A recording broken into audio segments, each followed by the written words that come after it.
Doctor K Sudhakar ಅವರು win ಆಗ್ತಾರೆ ಅನ್ಸುತ್ತಾ ಅಥವಾ ರಕ್ಷಾರಾಮಯ್ಯ ಅವರು ವಿನ್ ಆಗ್ತಾರೆ ಅನ್ಸುತ್ತಾ ಸರ್? ಒಳಗಡೆ ಎಲ್ಲ ಬಿಜೆಪಿಗಿದೆ, ಮೇಲ್ಗಡೆ ಎಲ್ಲ ಕಾಂಗ್ರೆಸ್ ಅಂತ ಅವ್ರೆ. ಬಿಜೆಪಿನೇ ಬರಬೇಕು ಅಂತ ನಮ್ಮ ಅನಿಸಿಕೆ. ಈ ಬಚ್ಚೇಗೌಡರು ಗೆದ್ದ ಮೇಲೆ ಸರಿಯಾಗಿ ಇಲ್ಲಿ ಬರ್ಲಿಲ್ಲ, ಯಾರಿಗೂ ಕಾಂಟ್ಯಾಕ್ಟ್ ಇಲ್ಲ. ಅವ್ರೇನ್ ಕೆಲಸನೇ ಮಾಡಿಲ್ಲ, ಮಾಡದೇ ಇದ್ರು ಇಲ್ಲಿ ಬಿಜೆಪಿನೇ. ಬಚ್ಚೇಗೌಡರು ಗೆದ್ದಿದ್ದು ಯಾರಿಗೂ ಪಬ್ಲಿಸಿಟಿ ಇರ್ಲಿಲ್ಲ, ಆದ್ರೂ ಬಚ್ಚೇಗೌಡರು ಒಳಗಡೆನೆ ಬಿಜೆಪಿ ಕ್ಯಾಂಡಿಡೇಟ್ ಗೆದ್ದಿದ್ದು. ಸುಬ್ಬಾರೆಡ್ಡಿ ಅವರು ಕೆಲಸಗಳನ್ನ ಮಾಡಿದಾರ ಹೇಗೆ? ಅವ್ರೇನ್ ಕೆಲಸಗಳು ಮಾಡಿಲ್ಲ, ವ್ಯಕ್ತಿತ್ವವಾಗಿ ಒಳ್ಳೆ ಅವ್ರೆ. ಏನ್ ಕೆಲಸ ಮಾಡಿ ನಮ್ಮ ಜಿಲ್ಲೆಗೆ ಯಾವುದೇ ವಿಧವಾದ ಕಾರ್ಯಕ್ರಮಗಳನ್ನು ತಗೊಂಡು ಬಂದು ಮಾಡಿಕೊಳ್ಳಿಲ್ಲ ವೀರಪ್ಪ ಮೊಯ್ಲಿ. ಎಲ್ಲರಿಗೂ ಮನಸ್ಸಿನಲ್ಲಿರೋದು ಮೋದಿ ಅಲೆ ಅನ್ನೋದು ಒಂದಿದೆ. ಸುಮಾರು ಜನ ಕಾಂಗ್ರೆಸ್ ಅವರು 100 ಜನ ಕೇಳಿದ್ರು ಅವರು ಬಿಜೆಪಿಗೆ ವೋಟ್ ಹಾಕ್ತಾರೆ.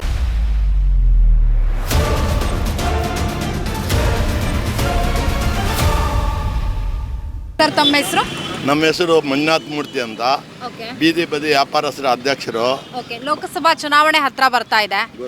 ಸೊ ಈಗ ಡಾಕ್ಟರ್ ಕೆ ಸುಧಾಕರ್ ಅವರು ವಿನ್ ಆಗ್ತಾರೆ ಅನ್ಸುತ್ತಾ ಅಥವಾ ರಕ್ಷಾರಾಮಯ್ಯ ಅವರು ವಿನ್ ಆಗ್ತಾರೆ ಅನ್ಸುತ್ತಾ ಸರ್? ಇಲ್ಲಿ ಒಳಗಡೆ ಎಲ್ಲ ಬಿಜೆಪಿಗಿದೆ, ಮೇಲ್ಗಡೆ ಎಲ್ಲ ಕಾಂಗ್ರೆಸ್ ಅಂತ ಅವ್ರೆ. ಈ ಹೋದ ವರ್ಷ ಬಚ್ಚೇಗೌಡರು ಗೆದ್ದಿದ್ದು ಯಾರಿಗೂ ಪಬ್ಲಿಸಿಟಿ ಇರಲಿಲ್ಲ, ಆದ್ರೂ ಬಚ್ಚೇಗೌಡರು ಒಳಗಡೆನೆ ಬಿಜೆಪಿ ಕ್ಯಾಂಡಿಡೇಟ್ ಗೆದ್ದಿದ್ದು. ಇವಾಗ ಮೋದಿ ಮಾಡಿರ್ತಕ್ಕಂಥ ಅನೇಕ ಕಾರ್ಯಗಳ ಬಗ್ಗೆ ಯೂಟ್ಯೂಬು ಚಾನೆಲ್ಗಳೆಲ್ಲ ನೋಡಿ ಎಲ್ಲರಿಗೂ ಹೆಮ್ಮೆ ಆಗಿ ಎಲ್ಲ ಒಳಗಡೆಗೆ ನಾವು ಯಾರನ್ನ ಕೇಳಿದ್ರು ಒಳಗಡೆ ಎಲ್ಲ ಬಿ ಜೆ ಪಿಗೆ ಓಟ್ ಹಾಕ್ತೀವಿ. ಅಯೋಧ್ಯೆ ಮಂದಿರದಲ್ಲಿ ರಾಮ ಮಂದಿರ ಕಟ್ಟವ್ರೆ, ನಾವು ಮೋದಿನ ಯಾರು ಬಿಟ್ಕೊಡಲ್ಲ ಅಂತ ಎಲ್ಲರೂ ಬಿ ಜೆ ಪಿ ಒಲವಿದೆ. ಆದರೆ ಬಾಗೇಪಲ್ಲಿ ಪಟ್ಟಣ ತಾಲೂಕಿನಲ್ಲಿ 18 ವರ್ಷದಿಂದ ಸುಬ್ಬಾರೆಡ್ಡಿ ಅವರು ಬಡವರಿಗೆ ಅನೇಕ ಸಹಾಯಗಳು ಮಾಡಿ 3 ಸಲ ಗೆದ್ದಿರ್ತಕ್ಕಂಥ ಶಾಸಕರು. ಅವ್ರಿಗೂ ಒಳ್ಳೆ ಹೆಸರಿದೆ ತಾಲೂಕಿನಲ್ಲಿ, ಅವರಿಗೆ ಒಳ್ಳೆ ಹೆಸರಿದೆ. ಸುಬ್ಬಾರೆಡ್ಡಿ ಅವರಿಗೆ ಎಲ್ಲರೂ ಜನಪ್ರಿಯ ಇದೆ. ಅನೇಕ ಕೆಲಸ ಕಾರ್ಯಗಳು ತಗೊಂಡು ಬಂದು ಎಲ್ಲರಿಗೂ ಉಪಯೋಗ ಆಗಿರ್ತಕ್ಕಂಥ ಕಾರ್ಯಕ್ರಮಗಳನ್ನು ಮಾಡ್ತಾ ಇದ್ದಾರೆ. ಆದರೆ ಈ ರಕ್ಷಾರಾಮಯ್ಯ ಅನ್ನೋರು ಕಾಂಗ್ರೆಸ್ ಕ್ಯಾಂಡಿಡೇಟ್ ಹೊಸಬರು. ವೀರಪ್ಪ ಮೊಯ್ಲಿ ಅವರು ಇದ್ದಾಗ 2 ಸರ್ತಿ ಚಿಕ್ಕಬಳ್ಳಾಪುರ ಜಿಲ್ಲೆಯಲ್ಲಿ ಗೆದ್ದು ಸೆಂಟ್ರಲ್ನಲ್ಲಿ 2 ಸರ್ತಿ ಮಿನಿಸ್ಟರ್ ಆಗಿ ಪ್ರಧಾನಿ ಮಂತ್ರಿ ಪಕ್ಕದಲ್ಲಿ ಕೂಡಿಸಿರ್ತಕ್ಕಂತಹ ಕ್ಯಾಂಡಿಡೇಟ್ ಅಂದರೆ ವೀರಪ್ಪ ಮೊಯ್ಲಿ ಅವರು. ಆದರೆ ನಮ್ಮ ಜಿಲ್ಲೆಗೆ ಯಾವುದೇ ವಿಧವಾದ ಕಾರ್ಯಕ್ರಮಗಳನ್ನು ತಗೊಂಡು ಬಂದು ಮಾಡಿಕೊಳ್ಳಿಲ್ಲ ವೀರಪ್ಪ ಮೊಯ್ಲಿ. ಅದು ಅವರ ಮೇಲೆ ಬೇಜಾರಾಗಿ ಅವರನ್ನು ಸೋಲಿಸಬೇಕಂತ ಬಚ್ಚೇಗೌಡರಿಗೆ ಇಲ್ಲ ತಾಲೂಕಿನಲ್ಲಿ 1 ಲಕ್ಷ ಮೆಜಾರಿಟಿ ಕೊಟ್ಟು ಬಚ್ಚೇಗೌಡರನ್ನು ಗೆಲ್ಲಿಸಿದ್ರು. ಆದರೆ ಈ ಬಚ್ಚೇಗೌಡರು ಗೆದ್ದ ಮೇಲೆ ಸರಿಯಾಗಿ ಇಲ್ಲಿ ಬರಲಿಲ್ಲ, ಯಾರಿಗೂ ಕಾಂಟ್ಯಾಕ್ಟ್ ಇಲ್ಲ. ಎಲ್ಲರಿಗೂ ಮನಸ್ಸಿನಲ್ಲಿರೋದು ಮೋದಿ ಅಲೆ ಅನ್ನೋದು ಒಂದಿದೆ, ಮೋದಿ ಅಭಿಮಾನ ಒಂದಿದೆ, ಮೋದಿ ಗ್ಯಾರಂಟಿ ಇದೆ, ಮೋದಿ ಬಳಗ ಇದೆ, ಮೋದಿ ಎಲ್ಲ ಮೋದಿ ಮೇಲೆ ಎಲ್ಲ ಥರವಾದ ಅಭಿಪ್ರಾಯಗಳಿದೆ ಜನಗಳಿಗೆ. 18 ವರ್ಷ ಮೇಲ್ಪಟ್ಟಿರ್ತಕ್ಕಂಥ ಎಲ್ಲ ಯುವಕರು ವಿದ್ಯಾವಂತರಿಗೂ ಎಲ್ಲರಿಗೂ 100ಕ್ಕೆ 100% ಮೋದಿ ಮೇಲೆ ಅಭಿಮಾನ ಇದೆ ಈ ತಾಲೂಕಿನಲ್ಲಿ. ಆದರೆ ಯಾರಿಗೂ ಅಷ್ಟು ಪಬ್ಲಿಕ್ಕಾಗಿ ಬರಲ್ಲ, ಅವ್ರವ್ರ ವಿಚಾರವಾಗಿ ಹೇಳ್ತಾರೆ. ಆದರೆ ಗೆಲ್ಲೋದು ಸರ್ತಿ ಚಿಕ್ಕಬಳ್ಳಾಪುರ ಜಿಲ್ಲೆಯಲ್ಲಿ ಬಿಜೆಪಿ ಕ್ಯಾಂಡಿಡೇಟ್ ಗೆಲ್ತಾರೆ. ಸುಧಾಕರ್ ಅವರು ಗೆಲ್ತಾರೆ. ಹಾಗಾದ್ರೆ ಸುಧಾಕರ್ ಅವರು ಇದೇ ಜಿಲ್ಲೆಗೆ ಮಿನಿಸ್ಟರ್ ಆಗಿರ್ತಕ್ಕಂಥ ಒಂದು MLA.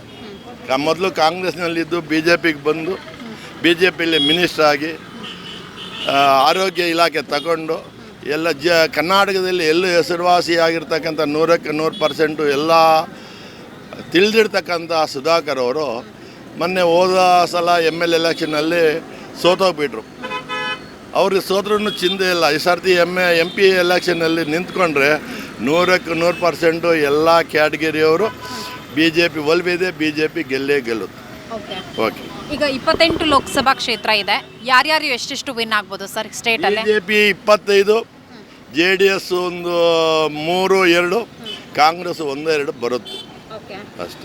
ಬಟ್ ಈ ಬಾರಿ 28ಕ್ಕೆ 28 ನಾವೇ ಗೆಲ್ತೀವಿ ಅಂತ ಬಿಜೆಪಿ ರಾಜ್ಯಾಧ್ಯಕ್ಷ BY ವಿಜಯೇಂದ್ರ ಅವ್ರು ಹೇಳ್ತಾರೆ. ಅವರ ಒಂದು ಒಲವಿದೆ, ಅವ್ರು ಹೇಳ್ತಾರೆ. ಆದರೆ JDS ಜೊತೆ ಮೈತ್ರಿ ಕೂಡ ಮಾಡ್ಕೊಂಡಿದೀವಿ, ಸೊ ಹಾಗಾಗಿ ನಾವೇ ವಿನ್ ಆಗ್ತೀವಿ ಎಲ್ಲ ಸೀಟ್ ಅಂತ. ಮೇಡಮ್ ಅಂಥದ್ದಿಲ್ಲ. 25, 24 BJP ಬರುತ್ತೆ, 2-3 JDS ಬರುತ್ತೆ, 1-2 ಕಾಂಗ್ರೆಸ್ ಬರುತ್ತೆ ಅಷ್ಟೇ ವಿನಃ 28 ಬರೋಕ್ಕೆ ಆಗೋದೇ ಇಲ್ಲ. ಸುಳ್ಳು ಮಾತು. ಓಕೆ, ಇನ್ನೊಂದ್ ಕಡೆ ಕಾಂಗ್ರೆಸ್ ಒಂದು ಲೆಕ್ಕಾಚಾರದಲ್ಲಿದೆ. ನಾವು 136 ಸೀಟ್ ಬಂತು ವಿಧಾನಸಭಾ ಚುನಾವಣೆಯಲ್ಲಿ, ಜೊತೆಗೆ 5 ಗ್ಯಾರಂಟಿಗಳನ್ನ ಕೊಟ್ಟಿದ್ದೀವಿ. ಹಾಗಾಗಿ ನಾವು ಈ ಬಾರಿ ಹೆಚ್ಚು ಸೀಟ್ ಬರ್ತೀವಿ, ಒಂದು 15ರಿಂದ 20 ಸೀಟ್ ಬರ್ಬೋದು ಅನ್ನೋ ಲೆಕ್ಕಾಚಾರದಲ್ಲಿ ಕಾಂಗ್ರೆಸ್ನವರಿದ್ದಾರೆ. ಗ್ಯಾರಂಟಿ ನೋಡಿ, ಕರ್ನಾಟಕದಲ್ಲಿ 5 ಗ್ಯಾರಂಟಿ ಕೊಟ್ಟರು. ಆ 5 ಗ್ಯಾರಂಟಿ ಕೊಟ್ಟು ಜನಗಳಿಗೆ ಮರುಳು ಮಾಡಿದ್ರು. ಯಾವುದೇ ವಿಧವಾದ ಹೆಂಗಸರಿಗೆ ಫ್ರೀ ಕೊಟ್ಟರು, ಗಂಡಸರಿಗೆ ಎಣ್ಣೆ ದುಡ್ಡು ಜಾಸ್ತಿ ಮಾಡಿದ್ರು. ಯಾವುದೇ ಸೌಲಭ್ಯ ಇಲ್ಲ. ಅವ್ರು ಹೇಳೋದು ಮಾತು 100ಕ್ಕೆ 100ಕ್ಕೂ ಹೇಳಿದ್ರು ಸಕ್ಸಸ್ ಆಗುತ್ತೆ ಅಂತ. ಜಲವರ ಒಲವೇ ಆಗಲಿಲ್ಲ. 2,000 ರೂಪಾಯಿ ಕೆಲವರು ಬರ್ತಾ ಇಲ್ಲ, ಕೆಲವರೆಲ್ಲ ಬೇಜಾರಿನಲ್ಲಿದ್ದಾರೆ. ಕೆಲವರಿಗೆ ಸೊಸೈಟಿಯಲ್ಲಿ ಮೋದಿ 5 kg ಭೀಮ್ ಬರ್ತಾಯಿದೆ ವಿನ ಮೋದಿ ಈ ಸಿದ್ದರಾಮಯ್ಯನ ಹೊರತು ಯಾವುದೇ ವಿಧವಾದ ಅಕ್ಕಿ ಬರ್ತಾ ಇಲ್ಲ. ಜನಗಳಿಗೆ ಸ್ವಲ್ಪ ಬೇಜಾರಾಗಿದೆ. ಬಟ್ ಅದಕ್ಕೆ ಹೇಳ್ತಾರೆ ನಾವು 5 kgಗೆ ದುಡ್ಡು ಹಾಕ್ತಾ ಇದ್ದೀವಿ ಅಂತ ಸರ್ಕಾರ ಅಥವಾ CM ಹೇಳ್ತಾರೆ. ಅದು ಹೇಳವ್ರೆ, ಆದರೆ ಅವ್ರ ಅಕೌಂಟಿಗೆ ಯಾರದೇ ಇದುವಾಗ 50% ಬರ್ತಾ ಇಲ್ಲ. 50% ನಿಂತೋಗ್ಬಿಟ್ಟಿದೆ. ಆದ್ದರಿಂದ ಕಾಂಗ್ರೆಸ್ಸಿಗೆ ಒಲವು ಕರ್ನಾಟಕದಲ್ಲಿ ಇಲ್ಲ, ಎಲ್ಲ ಕಡೆ ಬೇಜಾರಾಗಿದೆ. ಅದಂತೂ ಒಪ್ಕೊಂತೀವಿ. ನಾನು ಯೂಟ್ಯೂಬ್ ನೋಡ್ತೀನಿ, ವಾಟ್ಸಪ್. ಗ್ಯಾರಂಟಿಗಳಿಂದ ಕರ್ನಾಟಕದ ಜನರು ತಮ್ಮ ಕೈ ಹಿಡಿತಾರೆ ಅನ್ನೋ ಏನು ಕಾಂಗ್ರೆಸ್ ಲೆಕ್ಕಾಚಾರ ಉಲ್ಟಾ ಆಗುತ್ತೆ. ಹಾಗಾದ್ರೆ ಉಲ್ಟಾ ಆಗುತ್ತೆ, ತಪ್ಪದಿರ 100ಕ್ಕೆ 100% ಉಲ್ಟಾ ಆಗುತ್ತೆ. ಹೌದು, ಮೆಜಾರಿಟಿ ಬರಲ್ಲ. ಮೋದಿ ಬಿಟ್ಟರೆ ಭಾರತ ದೇಶದ ಪ್ರಧಾನಮಂತ್ರಿ 3ನೇ ಸಲತಿ ಪ್ರಧಾನಮಂತ್ರಿ ಆಗಲೇ ಆಗ್ತಾರೆ. ರಾಹುಲ್ ಗಾಂಧಿ ಹೇಳ್ತೀರಾ ನೀವು, ರಾಹುಲ್ ಗಾಂಧಿ ಯಾವುದೇ ಒಂದು ವಿಧಾನಸಭೆಯಲ್ಲಿ ಗೆದ್ದಿಲ್ಲ, ಮುಖ್ಯಮಂತ್ರಿ ಆಗಿಲ್ಲ. ಅವರು ಮುಖ್ಯಮಂತ್ರಿ ಆದರೆ ಅವರ ದೇಶಕ್ಕೆ ಆಳುವ ತಾಕತ್ತು ಬರುತ್ತೆ. ಯಾವುದೇ ಇದುವಾದ ಇರ್ತಕ್ಕಂತಹ ಆಳ್ವಿಕೆ ಮಾಡಿಲ್ಲ. ಪ್ರಧಾನಿ ಅಂದರೆ ಯಾರು ಅವ್ರ ಮೇಲೆ ಒಲವಿಲ್ಲ. ಈಗ ಸ್ಟೇಟಲ್ಲಿ ಕಾಂಗ್ರೆಸ್ ಗೌರ್ಮೆಂಟ್ ಇದೆ, ಹೇಗೆ ಆಡಳಿತ ನಡೆಸ್ತಾ ಇದೆ ಸರ್? ಚೆನ್ನಾಗಿ ನಡೀತಾ ಇದೆ, ಬಟ್ ಜನಗಳಿಗೆ ಅನುಕೂಲ ಆಗ್ತಾ ಇಲ್ಲ. ಯಾವುದೇ ವಿಧವಾದ ಅಭಿವೃದ್ಧಿ ಕಾರ್ಯಗಳು ನಡೀತಾ ಇಲ್ಲ. ಬಾಗೇಪಲ್ಲಿಲಿ ಅಭಿವೃದ್ಧಿ ಕೆಲಸಗಳೆಲ್ಲ ಆಗ್ತಿದ್ಯಾ ಹೇಗೆ? ಸುಬ್ಬಾರೆಡ್ಡಿ ಅವರು ಮಾಡ್ತಿದ್ದಾರೆ ಹೇಗೆ? ಅವರು ಹೇಳಿಲ್ಲ, 18 ವರ್ಷದಿಂದ ಸುಬ್ಬಾರೆಡ್ಡಿ ಅವರು ಒಳ್ಳೆ ಕೆಲಸ ಮಾಡಿಕೊಂಡು ಜನ ಅಭಿಪ್ರಾಯ ಮಾಡಿಕೊಂಡು 3ನೇ ಸಲ ಗೆದ್ದಿರ್ತಕ್ಕಂತಹ ಈ ಗಿನ್ನಿಸ್ ದಾಖಲೆ ಮಾಡಿರ್ತಕ್ಕಂಥ ಸುಬ್ಬಾರೆಡ್ಡಿ ಅವರೊಬ್ಬರೇ ಈ ಕ್ಷೇತ್ರದಲ್ಲಿ. ಆದ್ದರಿಂದ ಅವರು ಒಲವು ಇದೆ, ಬಟ್ ಅವರು ಕಾಂಗ್ರೆಸ್ಸಿಗೆ ಸಪೋರ್ಟ್ ಮಾಡಿ ಅಂತ ಹೇಳ್ತಾರೆ.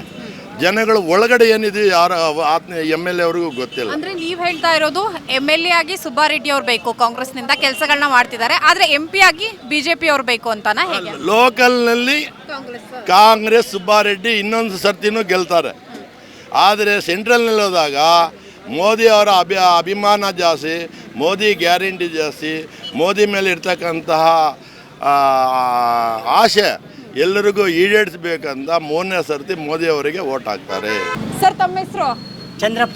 ಲೋಕಸಭಾ ಚುನಾವಣೆ ಬರ್ತಾ ಇದೆ, ಯಾರು ಅಧಿಕಾರಕ್ಕೆ ಬರಬೇಕು? BJP ಅವರ, ಕಾಂಗ್ರೆಸ್ ಅವರ, ಯಾರು ಬರ್ಬೇಕು ಮೇಡಮ್? ಯಾಕೆ ಸರ್ BJP ಅವರೇ ಬರಬೇಕು? ಅವರು ಬಂದರೆ ಮೋದಿ ಪ್ರಧಾನಮಂತ್ರಿ ಇದ್ದಾರೆ, ಅದಕ್ಕೆ ಅವರು ಚೆನ್ನಾಗಿ ಕೆಲಸ ಮಾಡ್ತಾರೆ.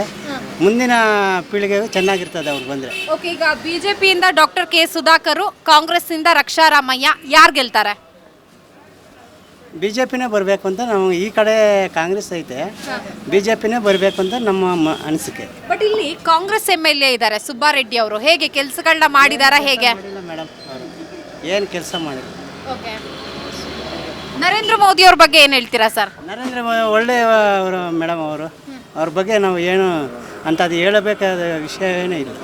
ಓಕೆ, ರಾಹುಲ್ ಗಾಂಧಿ ಅವ್ರ ಬಗ್ಗೆ ಏನು ಹೇಳ್ತೀರಾ? ಏನು ಅಂಥವ್ರಲ್ಲ ಮೇಡಮ್, ಅವರು ಫಾರಿನ್ಗೆ ಹೋಗಿ ಅಲ್ಲಿ ತಿರುಗಾಡ್ಕೊಂಡು ಇರ್ತಾರೆ ಅಷ್ಟೇ. ಓಕೆ, ಈಗ ಸ್ಟೇಟಲ್ಲಿ ಸಿದ್ದರಾಮಯ್ಯ ಸರ್ಕಾರ ಇದೆ, ಕಾಂಗ್ರೆಸ್ ಸರ್ಕಾರ 5 ಗ್ಯಾರಂಟಿಗಳನ್ನ ಕೊಡ್ತಾ ಇದೆ. ತಮಗೆಲ್ಲ ತಲುಪ್ತಾ ಇದೆಯಾ ಹೇಗೆ? ಗ್ಯಾರಂಟಿಗಳನ್ನ ಕೊಡಬೇಕಾ ಬೇಡವಾ? ಅದು ತಲುಪೋದ್ರಿಂದ ಜನಗಳಿಗೆ ನಷ್ಟ ಮೇಡಮ್, ಅದು ಲಾಭ ಏನಿಲ್ಲ. ಯಾಕೆ ನಷ್ಟ ಸರ್ ಜನಕ್ಕೆ? ಇದು ತಿನ್ನೋದ್ರಲ್ಲಿ ಹೆಚ್ಚು ಖರ್ಚು, ಇದು ಟ್ಯಾಕ್ಸ್ ಹಾಕ್ತಾರೆ, ಅದರಿಂದ ಜನಗಳಿಗೆ ತೊಂದರೆ. ಅದು ಗ್ಯಾರಂಟಿ ಬೇಕಾಗಿಲ್ಲ ಮೇಡಮ್, ದುಡಿಯೋರಿಗೆ ಏನು ಸುಖ ಇಲ್ಲ ಅದು. ಓಕೆ, ಈಗ BJP ಅವ್ರು ಹೇಳ್ತಾರೆ ಈ ಥರ ಜನರಿಗೆ ಫ್ರೀ ಆಗಿ ಕೊಟ್ರೆ ಜನರೆಲ್ಲ ಸೋಮಾರಿ ಆಗ್ತಾರೆ ಅಂತ, ಹೌದಾ ಹೇಗೆ? ಸೋಮಾರಿ ಆಗ್ತಾರೆ madam. Okay sir, thank you. ಇದು ಅಕ್ಕಿ ಕೊಟ್ಟರೆ ಸಾಕು ಮೇಡಮ್, 10 kg ಕೊಡ್ತಾ ಇದ್ರಲ್ಲ ಅಂಥದ್ದು ಅಕ್ಕಿ ಕೊಟ್ಟರೆ ಜನಗಳು ತಿಂದ್ಕೊಂಡು ಬೇಕಾದ್ರೆ ಕೆಲಸ ಇದ್ದರೆ ಇದು ಇಲ್ಲದೇ ಇದ್ರೂ ಮನೆಗೆ ಇರ್ತಾರೆ ಬೇಕಾದ್ರೆ. ಈಗ ಸರ್ 5 kg ಅಕ್ಕಿ ಮತ್ತೆ 5 kg ಅಕ್ಕಿಯ ಹಣವನ್ನ ಕೊಡ್ತಾ ಇದ್ದಾರೆ, ಆ ದುಡ್ಡು ಬರ್ತಾ ಇದೆಯಾ ಹೇಗೆ? ನಮಗೆ ಬರ್ತಾ ಇಲ್ಲ ಮೇಡಮ್. ಗೃಹಲಕ್ಷ್ಮಿ, ಗೃಹ ಜ್ಯೋತಿ ಇದ್ಯಾವುದಾದ್ರೂ ಬರ್ತಾ ಇದೆಯಾ? ಯಾವುದು ಬರ್ತಾ ಇಲ್ಲ ಮೇಡಮ್. ಒಬ್ರಿಗೆ ಬಂದರೆ ಒಬ್ರು ಬರ್ತಾ ಇಲ್ಲ. ಓಕೆ, ಬಿಜೆಪಿನೇ ಅಧಿಕಾರಕ್ಕೆ ಬರಬೇಕಾಗಾದ್ರೆ ಬರ್ಬೇಕು ಮೇಡಮ್. ಸರ್ ತಮ್ಮ ಹೆಸರು? ಶ್ರೀನಿವಾಸ್. ಲೋಕಸಭಾ ಚುನಾವಣೆ ಬರ್ತಾ ಇದೆ. ಮೈತ್ರಿ ಅಭ್ಯರ್ಥಿಯಾಗಿ ಡಾಕ್ಟರ್ ಕೆ ಸುಧಾಕರ್ ಅವರು, ಕಾಂಗ್ರೆಸ್ನಿಂದ ರಕ್ಷಾರಾಮಯ್ಯ. ಯಾರು ಗೆಲ್ತಾರೆ ಸರ್? ಸುಧಾಕರ್ ಅವ್ರು ಗೆಲ್ತಾರೆ. ಯಾಕೆ ಸರ್ ಡಾಕ್ಟರ್ ಕೆ ಸುಧಾಕರ್ ಅವರು ಗೆಲ್ತಾರೆ? ಮೇಡಮ್, ಇಲ್ಲಿ ನಮ್ಮ ಭಾರತ ದೇಶದಲ್ಲಿ 543 ಸೀಟ್ ಇರೋದು. 543 ಸೀಟಲ್ಲಿ ಕ್ಯಾಂಡಿಡೇಟ್ ಯಾರು ಅಂದರೆ ಒಬ್ಬರೇ ಕ್ಯಾಂಡಿಡೇಟ್, ನರೇಂದ್ರ ಮೋದಿ ಅವರೇ ಗೆಲ್ಲಬೇಕು. ಅಂದ್ರೆ ನರೇಂದ್ರ ಮೋದಿ ಅವರ ಮುಖ ನೋಡಿಕೊಂಡು ಇಲ್ಲಿನ ಬಿಜೆಪಿ ಮತ್ತೆ JDS ಅಭ್ಯರ್ಥಿಗೆ ಜನರು ಓಟ್ ಹಾಕ್ತಾರೆ ಅಂತನಾ? ಹೌದು ಮೇಡಮ್. ಸರ್, ಈಗ 28 ಲೋಕಸಭಾ ಕ್ಷೇತ್ರ ಇದೆ ಸ್ಟೇಟಲ್ಲಿ. ಯಾರ್ಯಾರು ಎಷ್ಟೆಷ್ಟು ವಿನ್ ಆಗ್ಬೋದು? 100% 28 ಸೀಟು ನಾವು BJP ಅವರೇ ಗೆಲ್ತಾರೆ ಮೇಡಮ್. ಬಟ್ ಈಗ ಕಾಂಗ್ರೆಸ್ ಒಂದು ಲೆಕ್ಕಾಚಾರದಲ್ಲಿದೆ. ಕಾಂಗ್ರೆಸ್ ಗೌರ್ಮೆಂಟ್ ಸ್ಟೇಟಲ್ಲಿ ಇರೋದ್ರಿಂದ, ಜೊತೆಗೆ 5 ಗ್ಯಾರಂಟಿಗಳನ್ನ ಕೊಡ್ತಾ ಇದೀವಿ. ವಿಧಾನಸಭಾ ಚುನಾವಣೆಯಲ್ಲಿ ಕರ್ನಾಟಕದ ಜನರು ಕಾಂಗ್ರೆಸ್ನ ಕೈ ಹಿಡಿದಿದ್ರು. ಲೋಕಸಭಾ ಚುನಾವಣೆಯಲ್ಲೂ ಕೂಡ ನಮ್ಮ ಕೈ ಹಿಡಿತಾರೆ ಅನ್ನುವಂತಹ ಲೆಕ್ಕಾಚಾರ ಕಾಂಗ್ರೆಸ್ ನಾಯಕರಲ್ಲಿದೆ. ಅದು ಯಾವುದೂ ಇಲ್ಲ ಮೇಡಮ್, ಎಲ್ಲ ಸುಳ್ಳು. ಯಾರಿಗೂ ಏನು ತಲುಪಿಲ್ಲ. 100%ಗೆ 100% ತಲುಪಿಲ್ಲ. ಓಕೆ, ನೀವೀಗ 28ಕ್ಕೆ 28 ಕೂಡ ಮೈತ್ರಿ ಅಭ್ಯರ್ಥಿಗಳು ವಿನ್ ಆಗ್ತಾರೆ ಅಂತ ಹೇಳಿದ್ರಿ. ಬಟ್ ಕೆಲವು ಕಡೆ ಮೈತ್ರಿ ಬಗ್ಗೆ ಅಸಮಾಧಾನ ಇದೆ. ಸೊ ಇದು ಮೈನಸ್ ಆಗತ್ತಾ ಹಾಗಾದ್ರೆ? ಏನು ಮೈನಸ್ ಏನಾಗಲ್ಲ ಮೇಡಮ್, ಎಲ್ಲ ಸರಿ ಹೋಗ್ತದೆ ಅಷ್ಟೇ.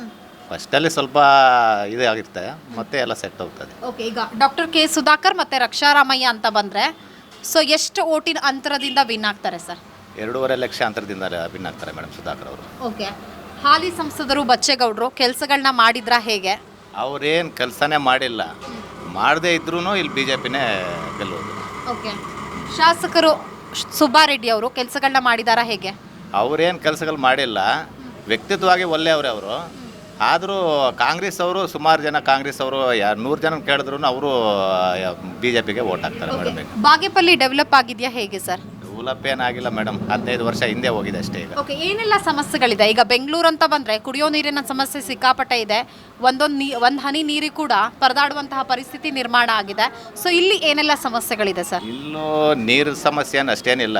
ಎಲ್ಲ ರೋಡು, ಅಲ್ಲಿಗಳಿಗೆ ಹೋಗೋ ದಾರಿ ಇಲ್ಲ. ಸ್ವಲ್ಪ ಮಳೆ ಬಂದಾಗ ಹೋಗೋಕ್ಕೆ, ಗಾಡಿಗಳು ಹೋಗೋಕ್ಕೆ ರೋಡ್ ಸಮಸ್ಯೆ. ಎಲ್ಲ ಯಾರು ರೋಡ್ ಮಾಡಿಲ್ಲ ಅಲ್ಲಿಗಳಿಗೆ. ಅದೆಲ್ಲ ಸಮಸ್ಯೆ ಮೇಡಮ್.